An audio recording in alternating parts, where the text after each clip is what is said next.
Oh no. Ah, shit. Oh, hello. Sorry. War. We love it, right?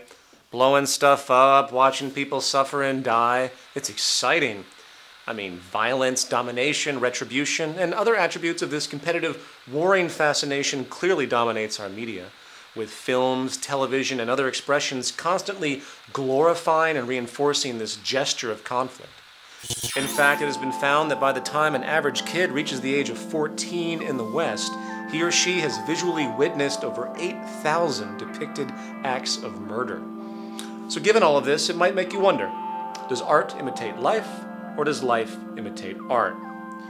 Likewise, isn't it interesting how most of us in America sleep quite well at night, while our military forces routinely invade, slaughter, and steal from other nations at will? As of course, all global empires have done historically. With this time a global civilian death toll well over 1 million in the past decade alone, many of them women and children. And yet the same American culture shudders in horror and confusion when some dude stumbles into an American schoolyard and randomly wipes out a couple dozen or so kids. I ask you, by what measure do we differentiate importance when it comes to the death of different groups of people? What makes us so special? While history is certainly full of xenophobic, racist, religious, and nationalist conceits, which have served as convenient justifications for external dehumanization, subjugation, and imperial power abuse, a rather unnoticed yet profound scientific truth has also emerged. Today, every person on Earth can trace his or her lineage back to a single, common female ancestor who lived about 200,000 years ago or so. Mitochondrial Eve, she is now called, proving indeed that we are truly one family. Likewise, the planet Earth, the habitat this family shares. It knows no division. It is a unified, synergistic system at every turn, fully connected. It has no idea what a nation or a politician or a racist is. It has no notion of any such human conceit for that matter, for division simply doesn't exist in the order of nature by which we are all invariably subject. Mark Twain once wrote, "Man is the only patriot. He sets himself apart in his country under his own flag and sneers at the other nations, and keeps multitudinous uniformed assassins on hand at heavy expense to grab slices of other people's countries and keep them from grabbing slices of his. And in the intervals between campaigns, he washes the blood off his hands and works for the universal brotherhood of man with his mouth." You know, while we all love to give lip service to the idea of peace and collaboration, holding up icons such as Gandhi and Martin Luther King Jr., something underneath the surface is clearly holding us back. Yes, we know for a fact that if we took the total war budgets of all the nations on Earth, tens of trillions of dollars over the past quarter century alone, and applied that energy-producing capital towards creating an advanced, intelligent, efficient system of Earth human management, not only would poverty and most deprivation be removed from our lives on the global scale, our progressive capacity to create, build, and improve, rather than pillage, seek, and destroy, could catapult the human family into an age of prosperity never before seen. Just imagine if we took, say, America's Pentagon or Britain's Northwood, along with all the world's advanced military centers, kicked all the army freaks out. Okay, I'm sorry, I didn't mean to be harsh. I guess we have to do something with them. Maybe we can just take them all and place them in the Grand Canyon and just let them beat the piss out of each other, and hopefully they'll get it out of their systems and move on. I don't know, we'll figure that out later. But we, as the intelligent, mature human family, now interested in improving the lives of all, we use that incredible technology to help assist true developmental progress. Imagine if the Manhattan Project, which harnessed about 130,000 people, mostly scientists and technicians, was dedicated not to building a bomb that could destroy on a scale never before seen, but rather utilizing that collaborative drive to solve true global problems. Perhaps those very problems, in fact, which are causing the interest in war to begin with. Today, the hyper-glorified, romanticized obsession with competition, advantage, and conflict has made it into almost every facet of our lives. Not only do we declare war against virtually everything that annoys us, the war on drugs, the war on poverty, the war on crime, the war on terrorism, the war on cancer, you name it, we also, apart from the near constant nationalist wars, live in a perpetual state of common war, or class war, where we battle each other on a daily basis for unnecessary economic survival and delusions of status. The fact is, something has been set in motion that keeps us all on a multi-level war path. Something in our psychology and hence sociology is constantly pushing us into justifications of these patterns. And as this episode will argue, that something appears to reside at the very foundation of the socioeconomic condition itself. A foundation which has given rise to an ever-expanding, destructive neuroses, a neuroses clearly characteristic of a culture in decline.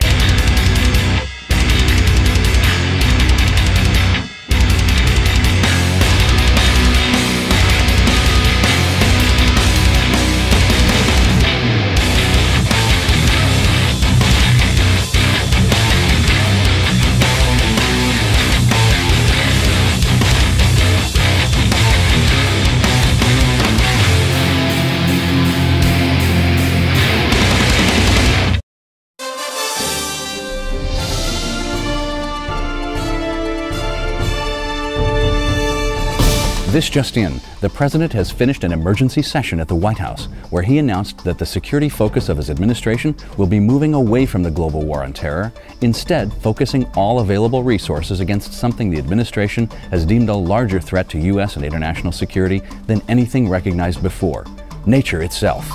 That's right, Dutch. The newly declared war against nature will be usurping funds from the Department of Homeland Security, effectively replacing it with a new department. The Department of... I think I'm reading this right. Fuck the Earth and the science it rode in on. That's correct, Summer. The administration has already appointed a head to this new department, the CEO of Monsanto Corporation, Satan himself. When questioned regarding concerns about a possible conflict of interest of the new appointee, the Obama administration responded, "Monsanto's reputation of challenging the vast power of this intolerant, bullying force that goes by the terrorist name Natural Science holds great potential for our victory. We feel if anyone can take down these insurgent laws which restrict our God-given freedom, it is the professional experience of our true Lord and Master, the Prince of Darkness." We've just been informed that a press conference is now underway with the Pentagon spokesperson answering questions. We now go live to the White House. As the President said earlier, the greatest barrier to U.S. interest has been a constant state of offensive interference by this rogue network. Nature has been forcing its will against our freedom for long enough. Our economy, our values, the American way of life, it's not negotiable. Either nature concedes to our interests and stops terrorizing us with its hatred of our liberty, or we will be forced to destroy it. Next question. Hi, Joe from LA Times. Don't you feel it could be a bad idea to move against a force which has historically never been overcome or even phased by human action? Also, I understand nature has given a set of demands which, if met, would cease many of its counterattacks. Has the administration considered just meeting these demands?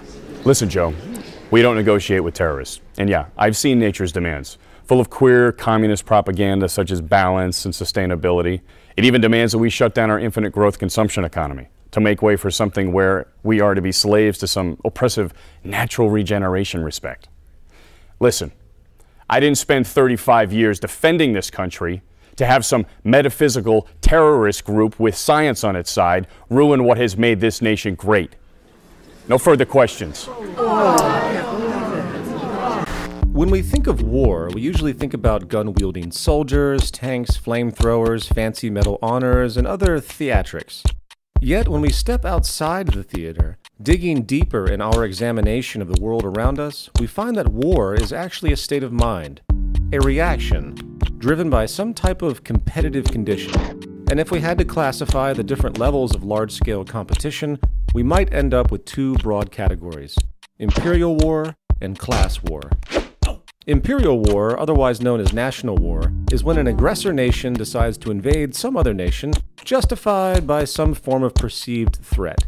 Back in the day, this threat often appeared as purely ideological, with religious groups battling it out to make sure they were in good with God. While in the mildly more literate scientific world today, the threat is more often than not pitched as direct to each of us. You know, such as, say, a rogue nation getting a nuclear weapon to blow up your grandmother's bingo tournament. Bingo. Or perhaps a crazed, state-funded hijacker crashing a plane into your favorite taco stand. Bastards. Regardless, in virtually every historical case, the justification for war put forward for public digestion has, always, been far from the truth. You see, there is indeed always a true threat, but that threat has little to do with the vast majority of the population. Instead, it is a threat that bothers only the highest echelons of the social hierarchy, an elitist upper-class self-preservation based around a loss of broad power and control. I mean, when was the last time the citizenry actually cried out for war? It doesn't happen, only the politicians go for it. And since the establishment would be hard-pressed to explain to their citizens that they are going to invade some nation for its natural resources, maintain currency domination, enable freedom for transnational corporations, along with other generally economic concerns to secure the interests of the upper 1%, various superficial psychological ploys are used instead. The most common today is the moral crusade. We must not tolerate this regime using military force against its own people, coupled with some basic yet irrational threat of attack. Iran's nuclear and ballistic missile activity poses a real threat, not just to the United States, but to Iran's neighbors and our allies. In the words of famed sociologist Thorstein Veblen, writing from 1917, any warlike enterprise that is hopeful to be entered on must have the moral sanction of the community. It consequently becomes the first concern of the warlike statesman to put this moral force in train for the adventure on which he is bent. You see, a large part of the imperial war is the psychological war against the domestic citizenry itself. The U.S. government spends billions of dollars every year on public relations and recruitment alone, producing signs like this one. For our nation, for us all. Was it me, or does that sound like Orwellian doublespeak? If it's for our nation, then it clearly isn't for us all, as the human species is the closest thing we have to all. And if it's actually referring to all of us in the nation, well, that would be hideously redundant, right? I think what they mean to say in this warm, loving community slogan is, for our nation, screw the rest.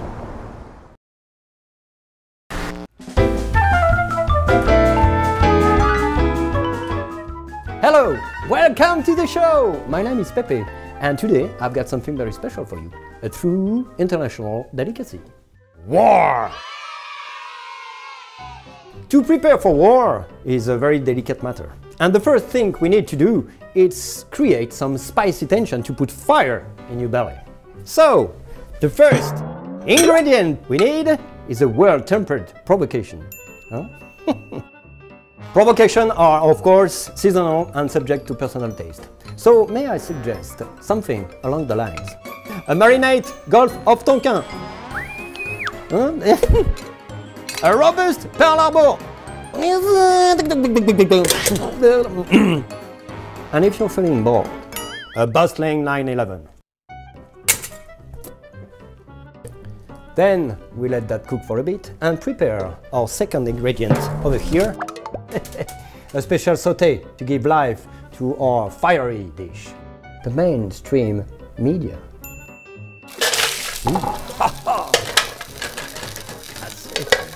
Whoa! Can you just smell the propaganda and delectable ignorance? After we get a nice sizzle going, we now add our final, more important ingredient. The delicious soldiers. Now, the most ripe soldiers tend to grow in the more poor, rural area of the world, often with limited literacy. Want to pick them around 18, 19, because their brains are very immature and quite yummy. It's perfect for participation in our war meal. And so we mixed it all together. Up, whoa. Up, take.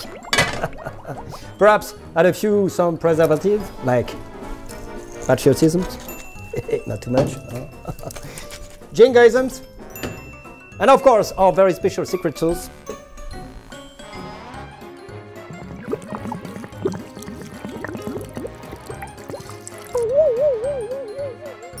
Okay, and we are ready. The moment you have all been waiting for. Voila! I present to you the greatest international delicacy of all time. War. Bon appétit. You know, perhaps one of the most amusing aspects of national war is the circus-like pageantry and ceremonialism. Cute costumes, little hats, shiny pieces of metal, various parades and official posturing, and all adornments and theatrics that give this air of honor and authority. Of course, this is not to dismiss the true sacrifice of those who have given their lives in war, as there are always two sides. This true honor comes from a position of working to help others, not exploit them. And just as we hold the bravery of a firefighter who enters a burning building to save a child in high regard, the intention to help society through military service is, indeed, a noble gesture. Even though, sadly enough, 99% of those who enter the military with such noble intentions are more often than not being exploited for the criminal purposes of the corporate state.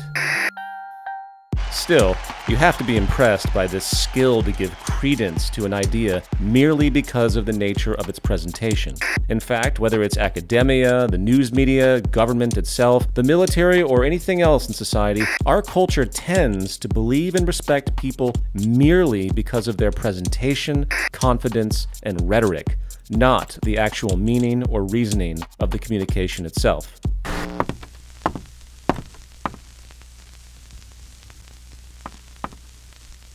Did you know that the first television sets of the 1950s were actually supposed to be used as prosthetic replacement heads to give new hope for those who had been tragically decapitated? But technology, weight, and cord length being what they were at the time, it failed. Luckily, they could play other things besides the faces of the deceased, and TV sets sold nationwide. And it's all true. You know why? Because you heard it from some guy in a tie. In the end, once the traditional, propagandized allusions in defense of the act of organized human murder and resource theft have been overridden, dismissing such shallow justifications as paternalism, honor, and protectionism, we realize that war today is actually an inherent characteristic of the propertied, scarcity-driven business system. Major General Smedley D. Butler, one of the most notable and decorated officers in U.S. history, stated the following with respect to the business of war in 1935. I spent 33 years and 4 months in active military service, and during that period I spent most of my time as a high-class muscle man for big business, for Wall Street and the bankers. In short, I was a racketeer, a gangster for capitalism. I helped make Mexico, and especially Tampico, safe for American oil interests in 1914. I helped make Haiti and Cuba a decent place for the national city boys to collect revenues in. I helped in the raping of half a dozen Central American republics for the benefit of Wall Street. I helped purify Nicaragua for the international banking house of Brown Brothers in 1902 through 1912. I brought light to the Dominican Republic for the American sugar interests in 1916. I helped make Honduras right for the American fruit companies in 1903. In China in 1927, I helped see to it that Standard Oil went on its way unmolested. Looking back on it, I might have given Al Capone a few hints. The best he could do was to operate his racket in 3 districts. I operated on 3 continents. So given all of this, it's unique how the general public tends to separate the day-to-day competitive business acumen from the severe form of competitive violent warfare, when there's very good evidence to show that they are deeply intermeshed. To gain some perspective on this, we now welcome back our resident guru, Louie the Logic Gremlin. Before we get into the questions, I do have a letter here that I'd like to read to you and get your opinion on. It reads, Dear Peter, I really enjoy the new show. I think it is helping get these important messages across. However, I am disappointed with the crude Louie the Logic Gremlin character, as it is just irritating and hideously stupid. Also, would you please stop eating when you are speaking in the show? It's really disgusting and annoying. Rock on, Joe. I'm sorry, Joe. Louie, what do you think about that?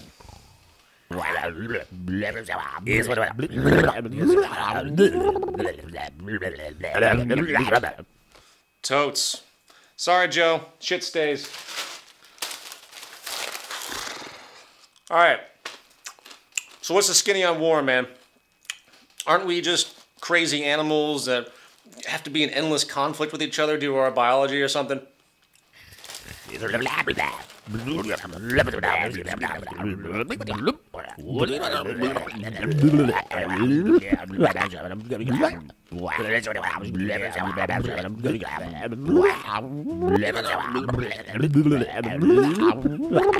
Okay, I see what you're saying. So you're saying that war is actually a system consequence.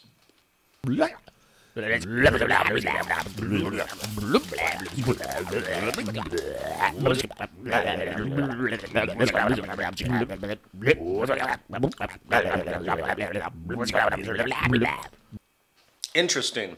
So how do we resolve this war tendency then?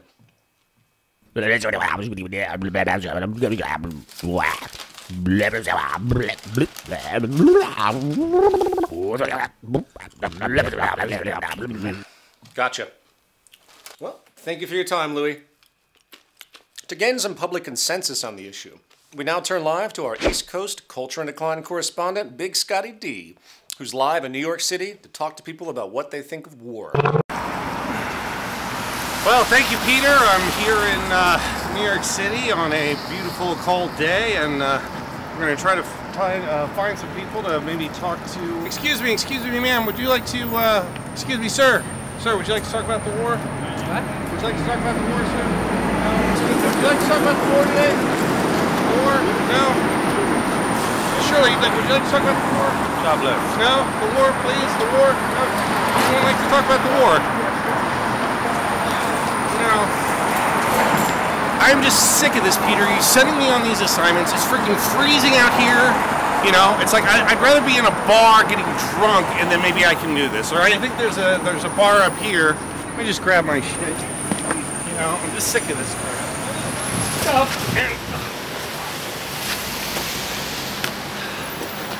That's it. I am done, man. I am done. Get some other monkey, okay?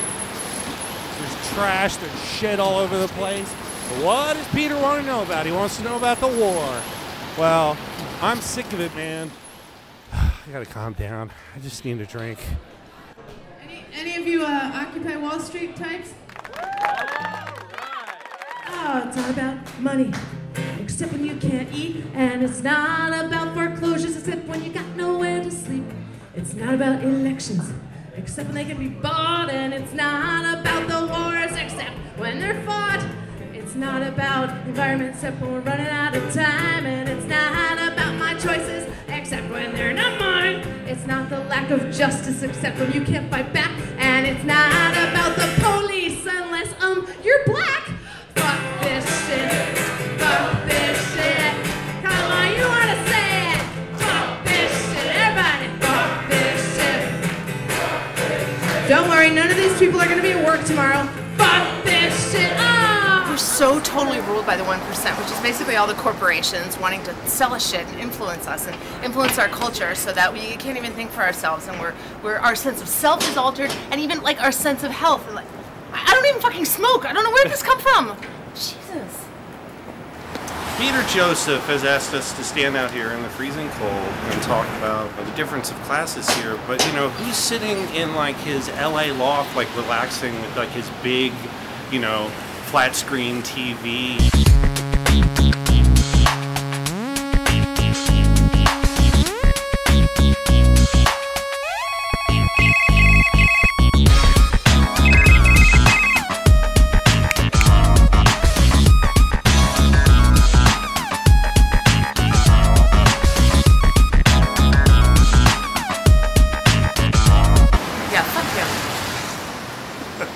Fuck Peter Joseph.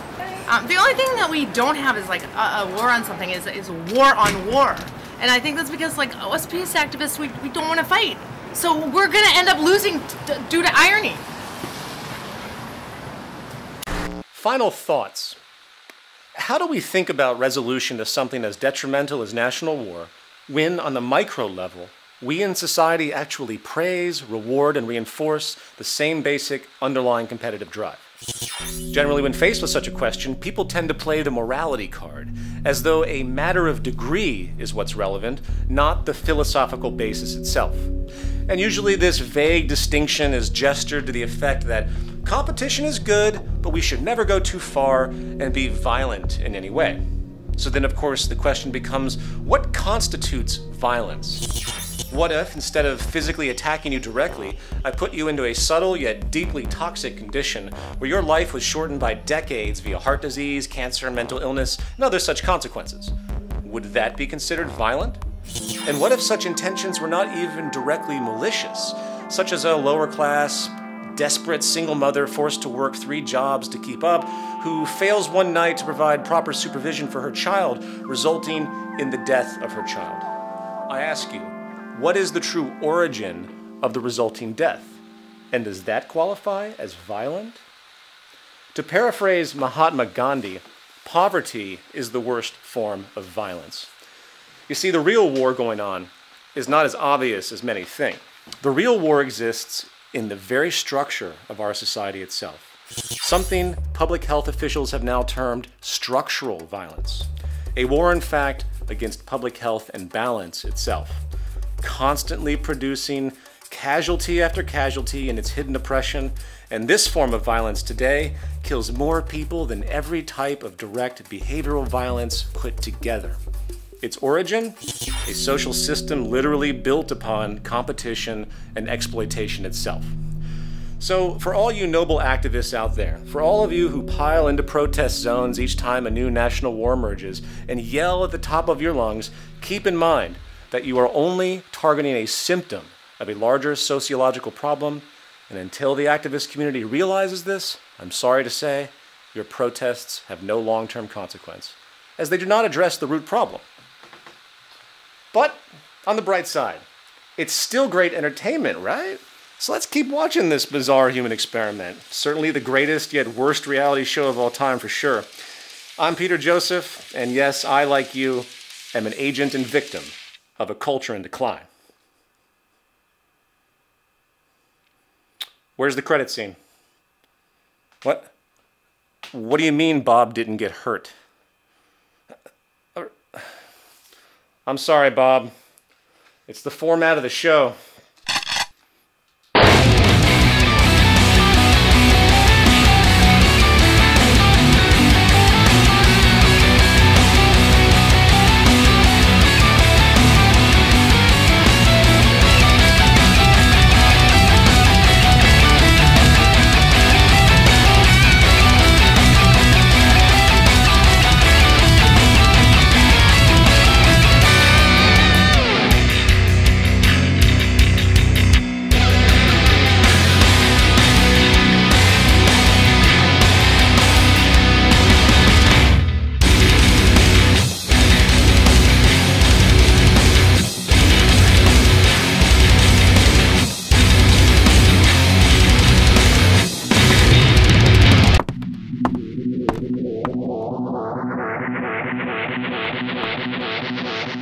What if what I'm about to tell you makes you question what is what? What if I propose a what-if scenario?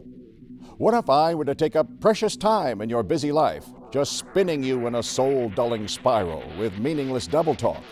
But at the same time, what if I kept you distracted with flashy graphics? Would you notice? Or for that matter, would you care? Nah, you're too busy listening to some guy in a tie and sleep.